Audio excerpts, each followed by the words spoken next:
says my name has been lost in time. But here's what I can tell you. I'm 32. I'm Irish. And in my mother's ever lying shame, dying shame, I'm a spinster. So she decides that I'm going to become one of those mail order brides. And she marches me to Dublin. We fill in paperwork. They ask everything from the colour of my hair to the size of my shoes. 6 short weeks later, I get a letter in beautiful copper plate postmarked Pueblo, Colorado. I couldn't pronounce it, let alone find it on a map. And it says, my name is James Thompson. I work on the railroad. I have 7 children. I'm a widower and I need help. I reckon he wasn't wrong. So I send a telegram and say I'm on my way. We go to Galway and I get a boat. And I began my journey west there, and I didn't realise then exactly how far west was. We get to New York,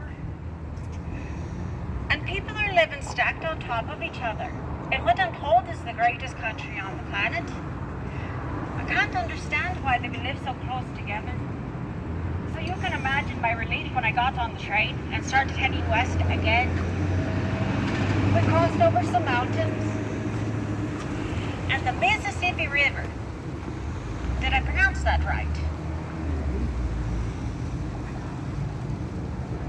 I've been practicing.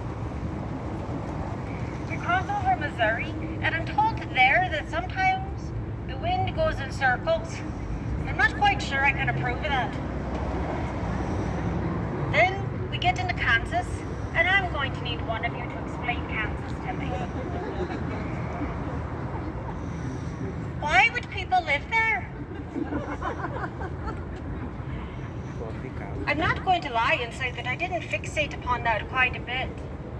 And then the conductor tells me we're crossing over into Colorado. And then the nerves started in my tummy. Because in just a few short hours, I'm going to meet the man that is going to become my husband and the person I live with for the rest of my life. And I've never even seen a picture of him. But I'm Irish and we don't back down from fights. So I gather up my luggage and I step off that train and I look out into the sea of top hats and bonnets. There's waistcoats and dresses. And over to the side, there's a man smiling at me. Now you ladies know what I say and what I mean. When a man smiles at you with that smile, it means trouble. Oh, but next to him, standing next to him is this tall, slender slip of a girl. She's got hair as black as night and these 2 wee dimples. She says her name is Emma and she's 13. She can ride a horse, she says. I can't even drive a carriage and she can ride a horse. She tells me later that night when her dad couldn't hear that when he's not around, she rides astride. Have to admit, I kind of like the rebel in her. 18 hours after we meet, I become his bride and her mom. That lunch we had back at the hotel was the happiest time I've ever had. Emma tells me that she's going to be going east in September because she's going to attend finishing school. Now you ladies will understand, and I don't expect you men to, that at 13, there's things that you can't talk to your dad about when you're a girl.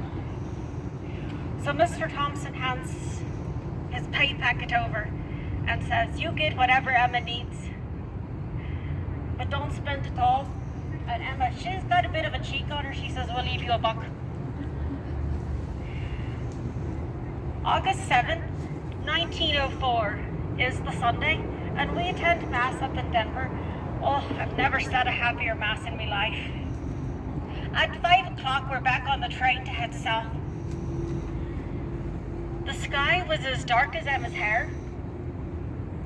And I asked Mr. Thompson, is this normal? That in August it's this dark at 5 o'clock?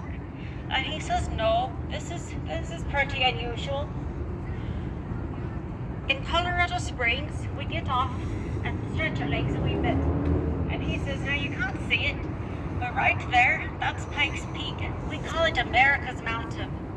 And you, Mrs. Thompson, are going to be able to sit on your front porch, eat your breakfast and drink your coffee every morning, and you can see that mountain.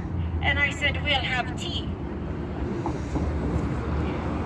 Now, I reckon the first Mrs. Thompson, she raised him up right because he just said, yes, dear. Now, in Ireland, we sometimes get snow in December and in January, but never very much.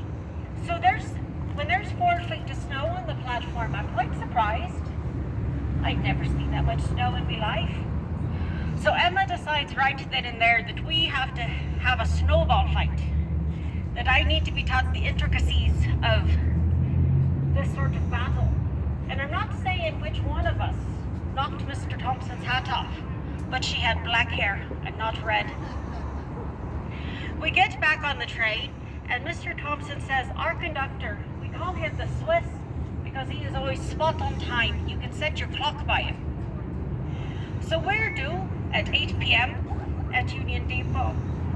And at 8:15 we hadn't arrived, then at 8:20, and 8:30, and finally the station master says, we better go north, lads. I don't know what we're going to find, so you better buckle up. Now, the engine car got across just fine from the Arroyo, and the number 2 car was in the middle, and we were in the number 3. And just as we started across, a tree hit the uprights and knocked the bridge out from underneath us. Mr. Thompson grabbed hold of both of us girls as tight as he could, and as we were rushed into the water,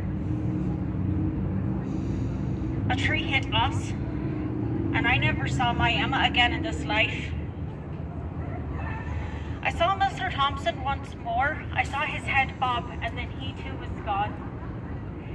Now, us ghosts, we'd like to gossip a wee bit. And some of them say that they were found as far away as La Junta. I don't know how far away that was, but from the way they talk, it's quite a distance. Others say that they were never found at all.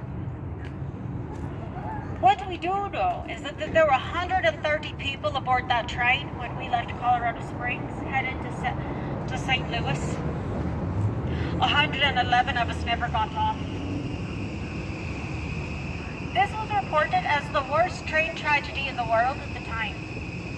So it's no surprise that this was reported on in Chicago, in London, Moscow, Singapore, Hong Kong, Honolulu, Hawaii.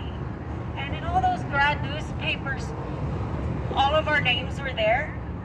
Other women had first names. A Margaret and a Mary, an Elizabeth and Annie, and of course my Emma. In all those fancy newspapers, I was Mrs. James Thompson, as though I'd lost my complete identity. It took a Swede newspaper in a tiny mountain town called Durango, and their newspaper, the Herald, to give me back my name. My name is Ethel Thompson, and I hope none of you forget me. Thank you.